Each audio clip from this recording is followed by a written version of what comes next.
Happy Friday! Welcome to Intentions of a Mastermind Book Club. My name is Alyssa Luce, and we are reading Psycho-Cybernetics. So we are picking up right into chapter 4, this arising.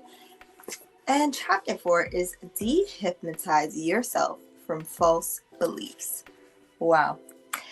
This is so in alignment with my life right now, and I hope it is for you as well. And guys, just keep in mind that if you ever have any questions, if you ever want to, talk about something, leave your questions and comments below. We are definitely all about the engagement. Having a conversation about what we're reading will help us understand it more. And also, don't forget to subscribe. All right, let's jump right in.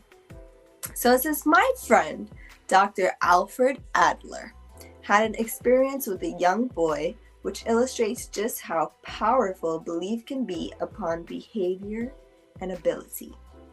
He got off to a bad start in arithmetic, and his teacher became convinced that he was dumb in mathematics. The teacher then advised the parents of this fact and told them not to expect too much out of him. They were too convinced.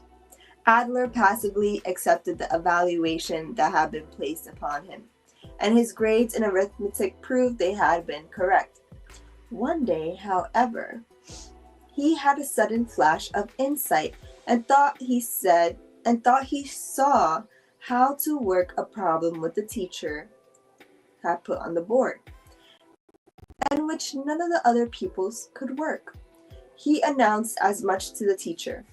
She and the whole class laughed, whereupon he became indignant, strode to the blackboard, and worked the problem much to their amazement. In doing so, he realized that he could understand arithmetic. In doing so, he felt a new confidence in his ability and went on to become a good math student. Dr. Adler's experience was very much like that of a patient of mine some years back, a businessman who wanted to excel in public speaking because he had a vital message to impart about his outstanding success in a difficult field. He had a good voice and an important topic, but he was unable to get up in front of strangers and put his message over. What held him back was his belief that he could not make a good talk and that he would fail to impress his audience simply because he did not have an imposing appearance. He did not look like a successful executive. This belief had burrowed so deeply into him that he threw up a roadblock every time he stood up before a group of people and began to talk. He mistakenly concluded that if he could have an operation to improve his appearance, he would then gain the confidence he needed. An operation might have done the trick, and it might not. My experience with other patients has shown that physical change did not always guarantee personality change. The solution in this man's case was found when he became convinced that his negative belief was preventing him from delivering the vital information he had. Welcome in, everyone. I see all you guys watching. He succeeded in replacing the negative belief with a positive belief that he had a message of extreme importance that he alone could deliver, no matter what he looked like. In due time, he was one of the most sought-after speakers in the business world. The only change was in his belief and his self-image. Now, the point I want to make is this. Adler had been hypnotized by a false belief about himself. Not figuratively, but literally and actually hypnotized. Remember that we said in the last chapter that the power of hypnosis is the power of belief. Let me repeat here Dr. Barber's explanation of the power of hypnosis. We found that hypnotic subjects are able to do surprising things only when convinced that the hypnotist's words are true statements. When the hypnotist has guided the subject to the point where he is convinced that the hypnotist's words are true statements, the subject then behaves differently because he thinks and believes differently. The important thing for you to remember is that it does not matter in the least how you got the idea or where it came from. You may never have met a professional hypnotist. You may never have been formally hypnotized. But if you have accepted an idea from yourself, from your teachers, from your parents, friends, advertisements, or from any source, and further, if you are firmly convinced that the idea is true, it has the same power over you as the hypnotist's words have over the hypnotized subject. Scientific research has shown that Dr. Adler's experience was not 1 in a million, but typically of practicality, I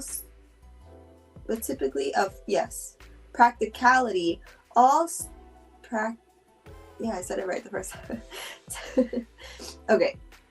Scientific research has shown that Dr. Adler's experience was not 1 in a million, but typical of practically all students who make poor grades. In Chapter 1, we told of how Prosket Lecky had brought about almost miraculous improvement in the grades of school children by showing them how to change their self-image.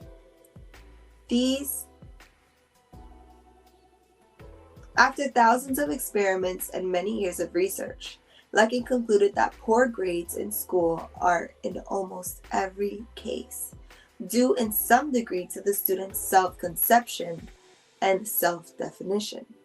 These students had been literally hypnotized by such ideas as "I am dumb," "I have a weak personality," "I am poor in arithmetic," "I am naturally a poor speller," "I am ugly," "I do not have a mechanical type mind," etc.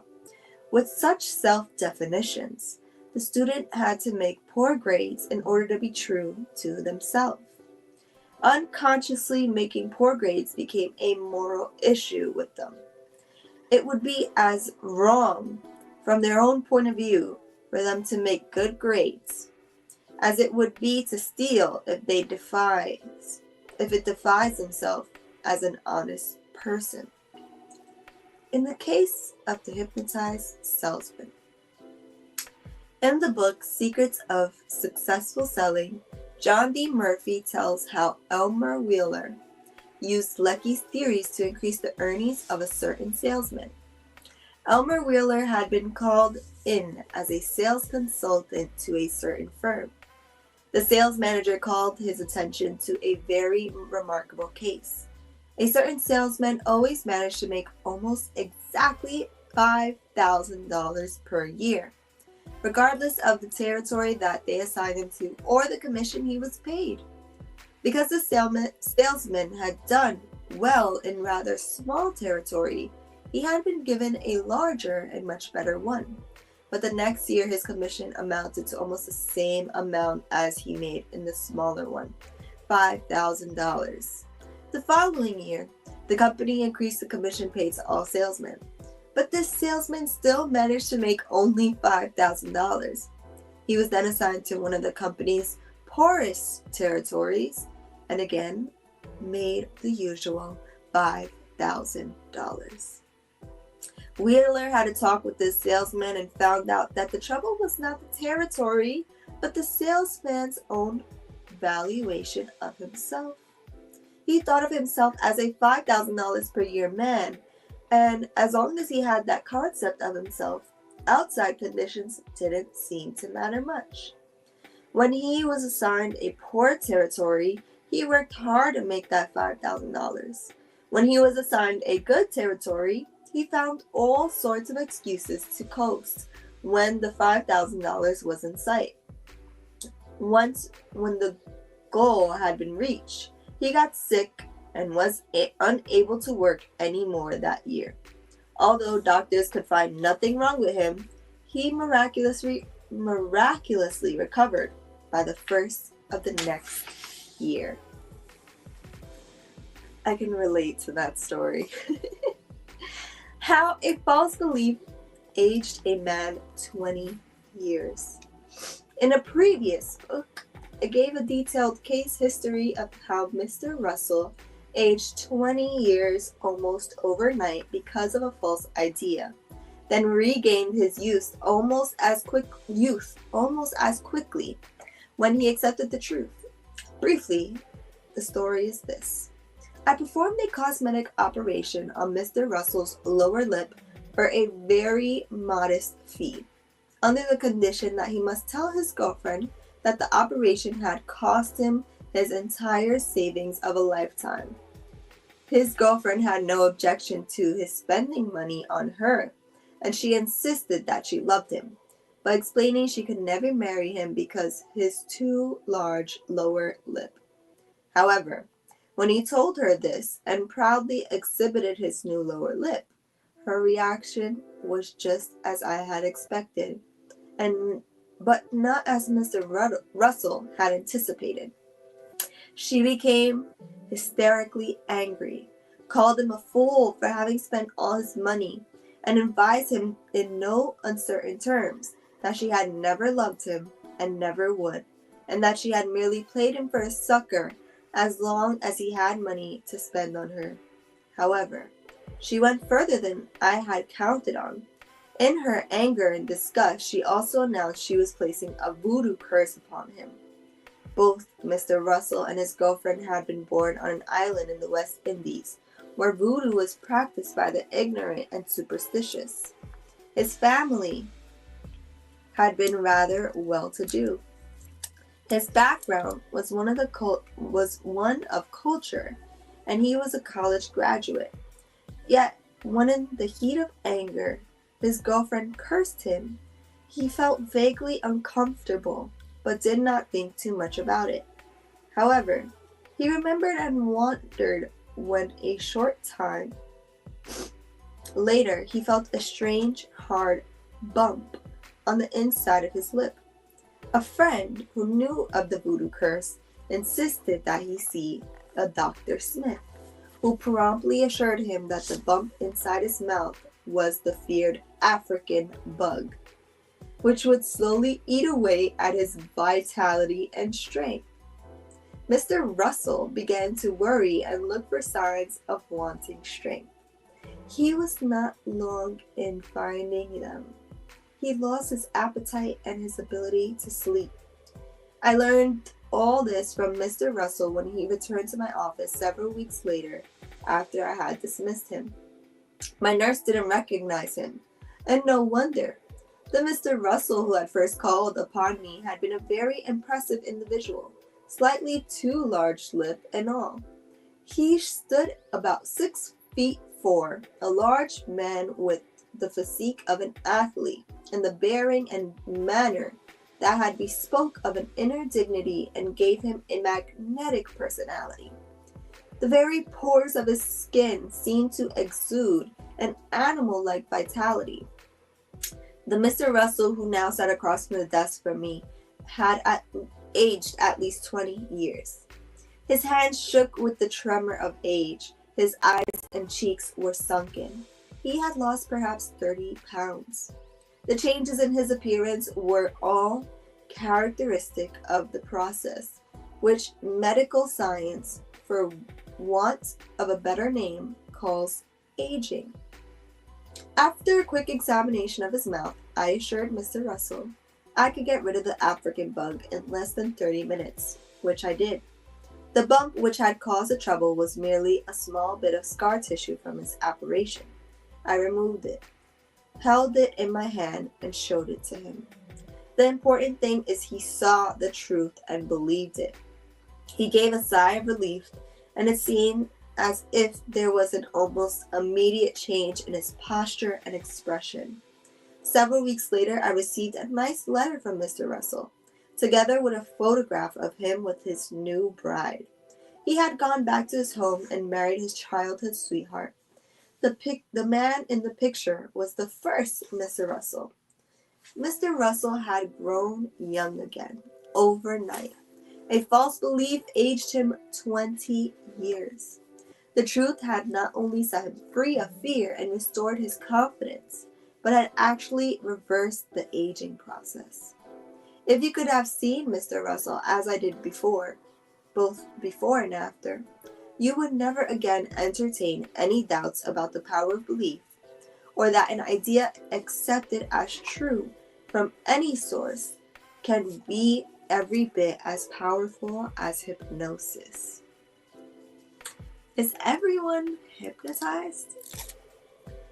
It is no exaggeration to say that every human being is hypnotized to some extent, either by ideas he has uncritically accepted from others, or ideas he has repeated to himself or convinced himself is true.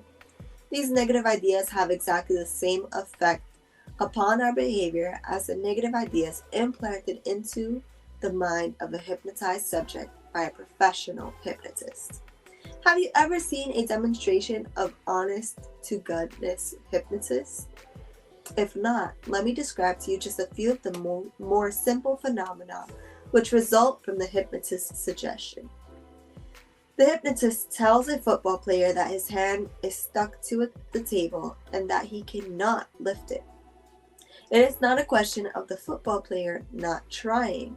He simply cannot. He strains and struggles until the muscles of his arms and shoulders stand out like cords, but his hand remains fully rooted to the table. He tells a championship weightlifter that he cannot lift a pencil from the desk. And although normally he can hoist a 400-pound weight overhead, he now actually cannot lift the pencil. Strangely enough, in the above instances, hypnosis does not weaken the athletes. They are potentially as strong as ever, but without realizing it consciously, they are working against themselves. On the one hand, they try to lift their hand or the pencil by voluntary effort and actually contract the proper lifting muscles. But on the other hand, the idea, "you cannot do it," causes contrary muscles to contract quite apart from their will. The negative idea causes them to defeat themselves. They cannot express or bring into play their actual available strength. The gripping strength of a third athlete has been tested on a dynamometer and has been found to be 100 pounds. All his effort and straining cannot budge the needle beyond the 100-pound mark. Now he is hypnotized and told, "You are very, very strong. Stronger than you have ever been in your life. Much, much stronger. You were surprised how strong you are." Again, the grip strength test of his hand. Again, the gripping strength of his hand is tested. This time, he easily pulls the needle to about 125-pound mark. Again, strangely enough, hypnotist has not added anything to his actual strength. What the hypnotic suggestion did do was to overcome a negative idea which had previously prevented him from expressing his full strength. In other words, the athlete in his normal waking state had imposed a limitation upon his strength by the negative belief that he could only grip 100 pounds. The hypnotist merely removed the mental block and allowed him to express his true strength. The hypnotist literally dehypnotized him temporarily from his own self-limiting beliefs about himself. As Dr. Barber had said, it is awfully easy to assume that the hypnotist himself must have some magical power when you see rather miraculous things happen during a hypnotic session. The stutterer talks fluently. The timid, shy, retiring Casper Maltz becomes outgoing, poised, and makes a stirring speech. Another individual who is not especially good at adding figures with a pencil and paper when awake multiplies 2 3-digit figures in his head All this happens apparently merely because the hypnotist tells them that they can and instructs them to go ahead and do it. To onlookers, the hypnotist's words has a magical power. Such, however, is not the case. The power, the basic ability to do these things, was inherent in the subjects all the time, even before they met the hypnotist. The subjects, however, were unable to use this power because they themselves did not know it was there. They had it bottled up and choked off because of their own negative beliefs. Without realizing it, they had hypnotized themselves into believing they could not do these things. And it would be truer to say that the hypnotist had dehypnotized them than to say he had hypnotized them. Within you, whoever you may be, regardless of how big a failure you may think yourself to be, is the ability and power to do whatever you need to do to be happy and successful. Within you right now is the power to do things you never dreamed possible. The power becomes available to you just as soon as you change your beliefs. Just as quickly as you can dehypnotize yourself from the ideas of I can't, of I'm not worthy, of I don't deserve it, and other self-limiting ideas. Alright, I think I'm going to read more on Monday. And let's have a conversation. I'm going to invite on some of our other mastermind members. And remember, guys, if you want to join the conversation live, you can definitely become a member by clicking the comments below. And welcome in, Joy. Happy Friday. Happy Friday. Thank you for the welcome. How you doing today? I'm doing good. Thank you. Thank you for being here. I enjoyed these stories. Mm-hmm. How about you? I really did too. I like the visual, first of all, just the visual picture of it, and because these are quote unquote regular people, right? Who are experiencing life in similar ways that we've experienced life and may have carried some of the same beliefs that we've carried.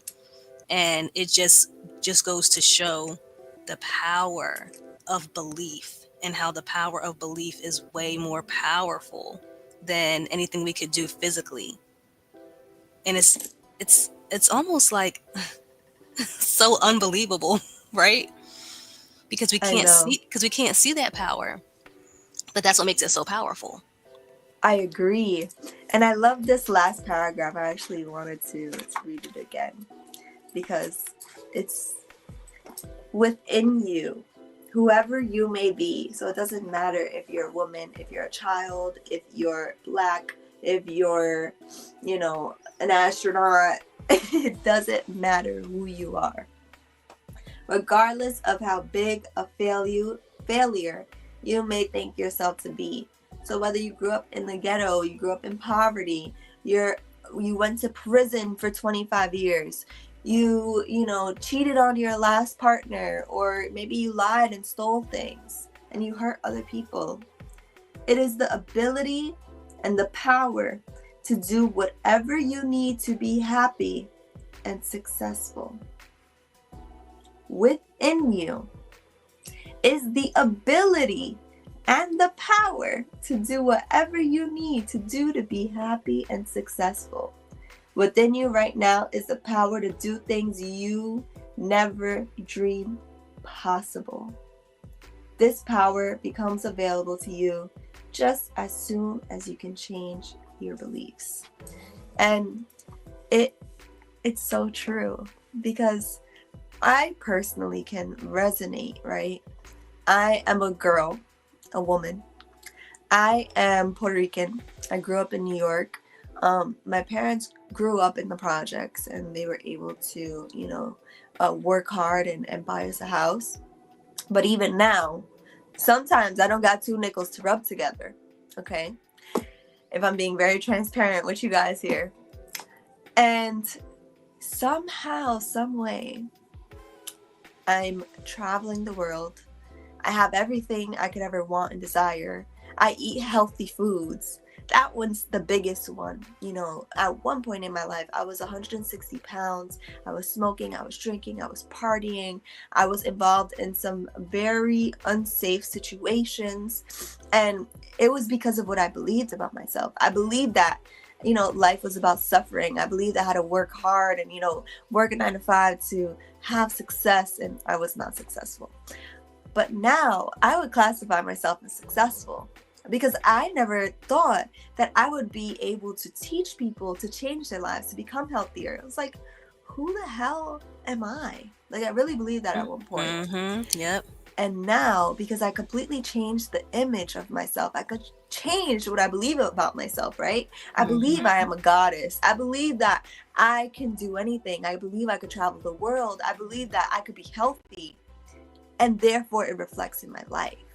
So the fact that I can relate, right, to that one story, I think I put a sticky on it. This one story here about you cannot do it.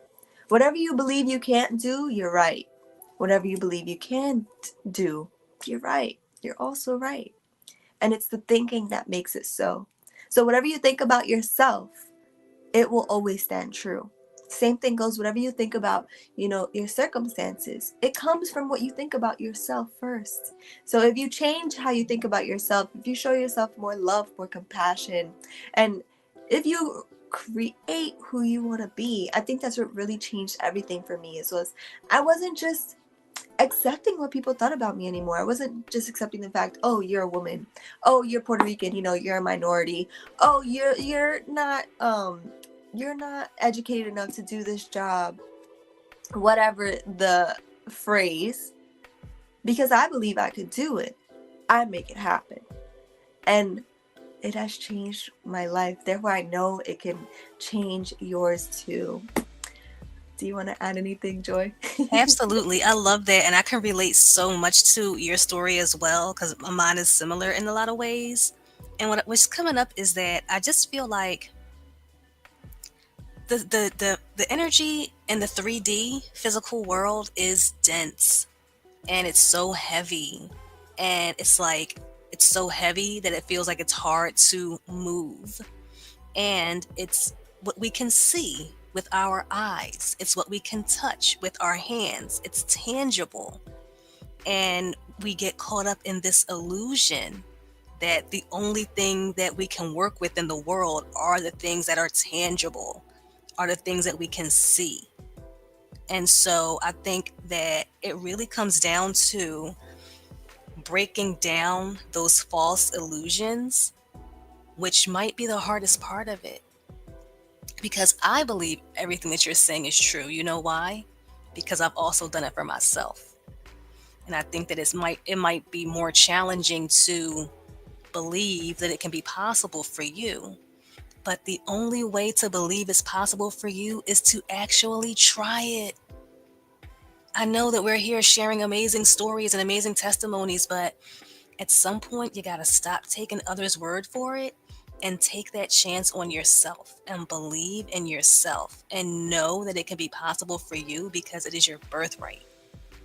You did not come here to suffer. That's a trick of the quote unquote devil. And the devil is just our own self demons. All right. So that's what's coming up for me today. Thank you so much for sharing your story. Yes, thank you for sharing that. And the author even said it himself in the earlier chapters. It says you can acquire information from reading a book, from listening to other people. But to experience, you must creatively respond to information. Acquiring information itself is passive. Experiencing is active. When you experience, something happens inside your nervous system. New neural pathways are recorded in the gray matter of your brain. This book has literally been designed to force you to experience. Yes, it has case histories, but by experiencing and exercising imagination and memory, you furnish your own case histories. And this is the beauty of life. You can create anything. Therefore, if there's something that you want that you don't have yet, create it. And creating is not you going out and doing things. It starts here in the mind, right? Because we're talking about self-image, self-beliefs. Create the type of person you want to be. And that person has particular experiences, right? So in sharing my story with you guys, I also made an agreement with myself. I would never put myself in particular situations ever again. I was like, you know what? The kind of woman that goes out smoking hookah and getting super drunk and, being around people who just want to, have sex with you all the time, that, like, how can I ever feel good about myself in that situation? I had to change my experiences because I first changed what I thought about myself. I thought that I believed that I deserve to be respected. I deserve to be treated like a divine woman. I deserve to be treated like a queen. And therefore, I put myself in a much different position. And now I get so much respect from everyone I meet. I get so much love. I'm in an amazing relationship. And I really thought that relationships were hard and you always had to argue. And have not had an argument with my partner. We maybe had 2 or 3 big arguments in the past 3 years. And in my past relationships, we used to argue every week. So I really looked at myself and I was like, what kind of experiences do I want to have? And then thought, what kind of person do I need to be in order to create those experiences on a daily basis? And that's where the change came. So before we go, do you want to add any last points, Joy? No, this was perfect as usual. Thank you so much. If I could say anything else, it would just be to repeat: do it for yourself. Do it for yourself. We just, it's good to follow examples and blueprints, but you will know it for yourself once you do it for yourself and really start to change those belief systems. It starts inside. Yes, it does.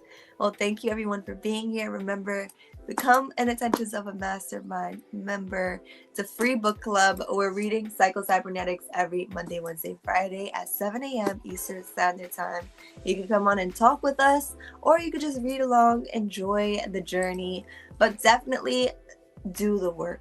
Do the exercises that are here in the book and watch the past videos. If you are new here and you're just joining in the middle of the book, all the different chapters and sections are going to be on the YouTube channel. We love you and God bless you all and enjoy your weekend. Bye.